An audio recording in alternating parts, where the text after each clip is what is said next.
Welcome to That's Good Sports. I am Brandon. I'm here to warm you up with NFL foreplay for the season opener, Perna. I'm talking. That's the kidney, and that's the shoulder. And that is how I foreplay, baby.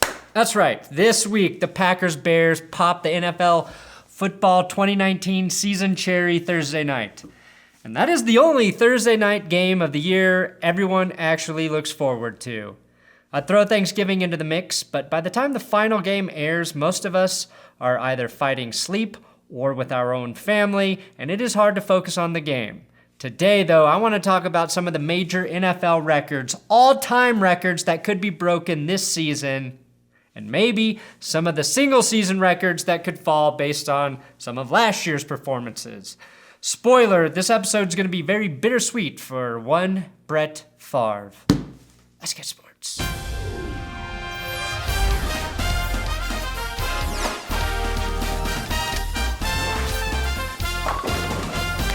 Please, if you're new to this channel, consider subscribing. I do football videos every week, like multiple days out of the week, like almost all of the days.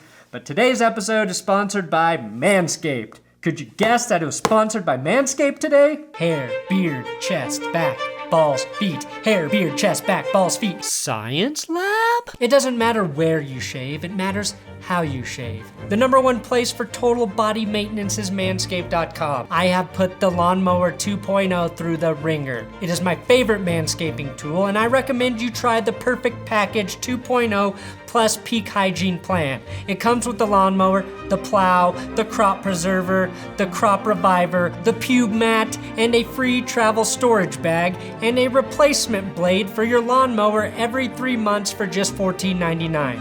If you're already manscaping, definitely check out their new replenishment plans, where you choose the frequency of delivery so you never run out of your favorite product. Use my promo code GOODSPORTS or the link in the description to save 20% off your Manscaped order. As one might imagine, players poised to break major all-time NFL records are aging like a fine wine, and they're all quarterbacks and Adam Vinatieri. They're the lucky few who have not been betrayed by their bodies, beating the odds, beating Father Time, and beating a lot of teams along the way. How was that? Did it sound like some shit you'd hear on ESPN or NFL films? Real pro-like? No? All right, well, let's start with the lamest record that could be broken this season. Adam Vinatieri is just 20 field goal attempts from passing Morten Anderson for first all time. Some would say that would take Vinatieri to the top. Morten Anderson and Brian Hansen, former punter, might say, "No one falls to the top." So true, no one just falls to the top, unless we're talking American politics. Soar like an eagle, coo like a dove. Well, that's some shit nobody says, except the world's greatest kicker pop band. I'm not sure what's more impressive. Me just finding out that Morten Anderson and Hansen released this song in 1985, or that Adam Vinatieri is still playing at age 44. Kick like a Vinatieri. Adam already owns the record for most field goals ever made at 582, and he obviously did that in fewer attempts than Morten Anderson, so I have no idea why he or anyone would give a shit about this record. In fact, whoever brought it to my goddamn attention should be forced to watch every single Adam Vinatieri field goal and Morten Anderson field goal attempt in succession with "Take It to the Top" on loop until the record is broken.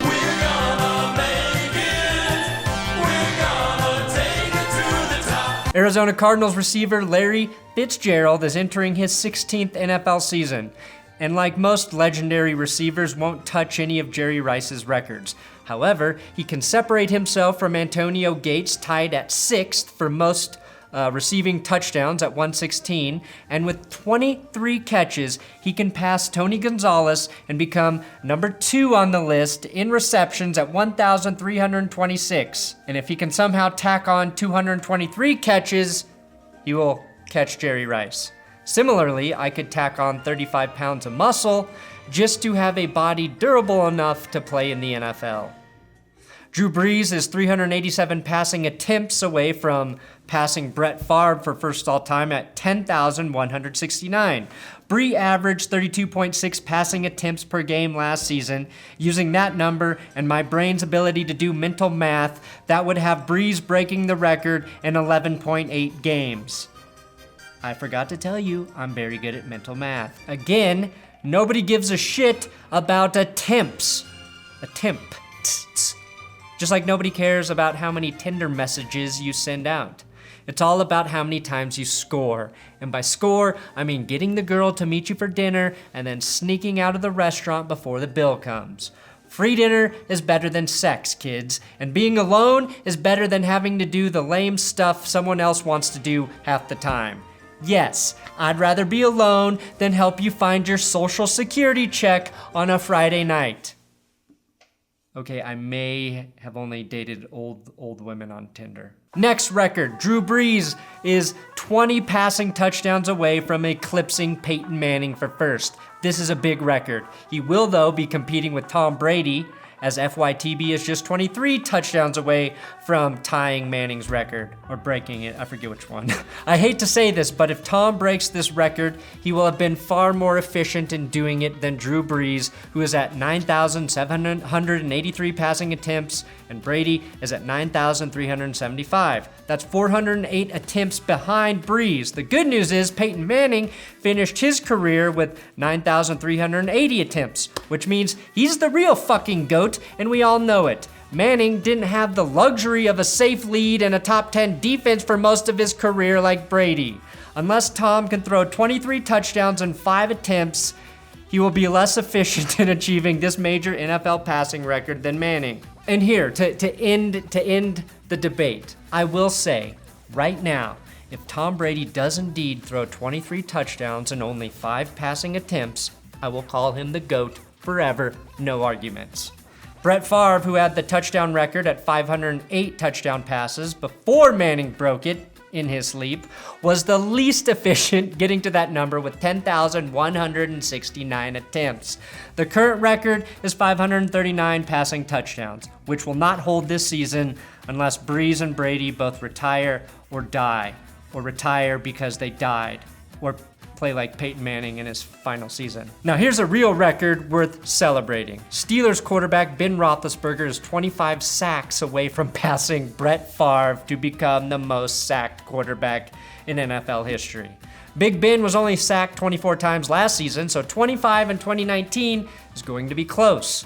That was also the most times he had been dropped to the turf in a season since 2014.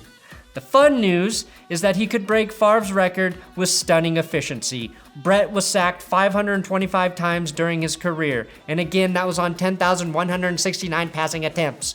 Roethlisberger has only made 7,168 passing attempts. That is 3,001 fewer than Favre, and he could have this record all to himself with about 2,500 fewer attempts.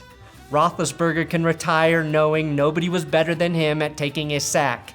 King of not throwing it away. The most selfish QB in NFL history, as Antonio Brown will attest. Yes, kids. I could have thrown the ball away more, but that would have hurt my completion percentage and QBR.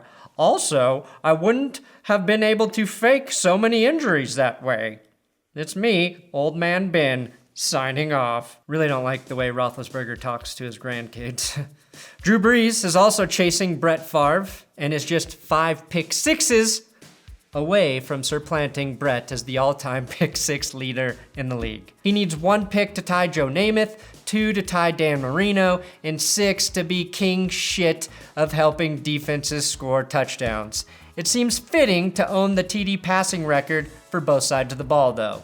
At this point, if you want a good QB record, you have to pass Peyton Manning. And if you want an embarrassing QB record, you have to pass Brett Favre. And no one will equal the efficiency of 2013 Matt Schaub.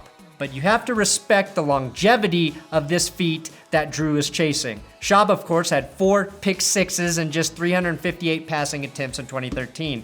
Even Nathan Peterman was like, Damn, dude, do you even study game film? Now those are the lifetime records at stake. And now I will shift to discussing some single season records that could be broken this year.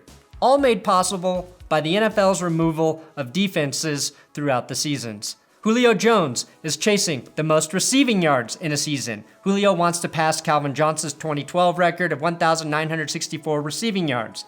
Not only that, Julio wants to become the first wide receiver to get to 2,000. Knowing he wants that, I almost guarantee it will not happen. Jones had 1,871 yards in 2015 and now has to share targets with the explosive Calvin Ridley.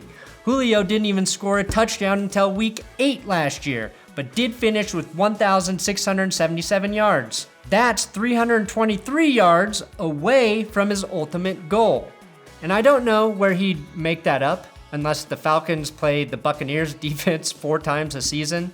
I think Saints wideout Michael Thomas has an equally real chance at coming close enough to not break Megatron's record this year. Patrick Mahomes, of course, hit 50 touchdowns last year in his very first season as a starter. So who's to say he couldn't go a step further and break the single season touchdown record with 56? Just doing the math, all it would take to hit 56 is to average 3.5 touchdown handoffs that go 3 inches in the air to Tyreek Hill per game. Impressive. And I'm not sure why Dan Marino never thought about that. Well, probably because he was too busy stealing ass from Bernie Kosar back in the day to consider the best way to fake a touchdown pass. Tight ends had a hell of a season in 2018. Both George Kittle and Travis Kelce broke the receiving yardage record by passing Gronk, who previously held the record with 1,327 yards. Travis Kelce passed that number with 1,336. And then later that day, George Kittle exploded into sole possession with a 149-yard game to end the season and 1,377 receiving yards. If the NFL had a conscience and suspended Tyreek Hill, Kelce would be poised to break this record. Currently, I don't think Kittle's number will fall this year. The single season record for rushing yards by a quarterback is 1,039, set by Michael Vick back in 2006. Last year, Lamar Jackson had 695 yards on the ground, and that's just with 7 starts and a few appearances in the first half of the season. To break Vick's record, all he has to do is average 65 rushing yards per game, which doesn't seem that hard, especially given that they need him to move the ball with his legs because he only passed for more than 200 yards once last season. His biggest competitor is actually Josh Allen of the Bills. Allen played in 12 games, but really emerged as a rushing threat late in the season, hurdling his way to 631 ground yards by rushing for over 90 yards in 4 of his last 6 games. The quarterback rushing title may be the only thing Bills fans have to root for after week 8, so I will be pulling for Josh Allen. And those are some of the records that could fall, be shaken up, broken, and turned into dust. Thanks for watching another episode of That's Good Sports here on YouTube. Please subscribe. I'm on Twitter, Instagram, at Brandon Perna. And this year, as the NFL season starts, I will be chasing records. Records like don't fucking fail on YouTube or you will lose everything you have worked for. That's the one record I am chasing this season.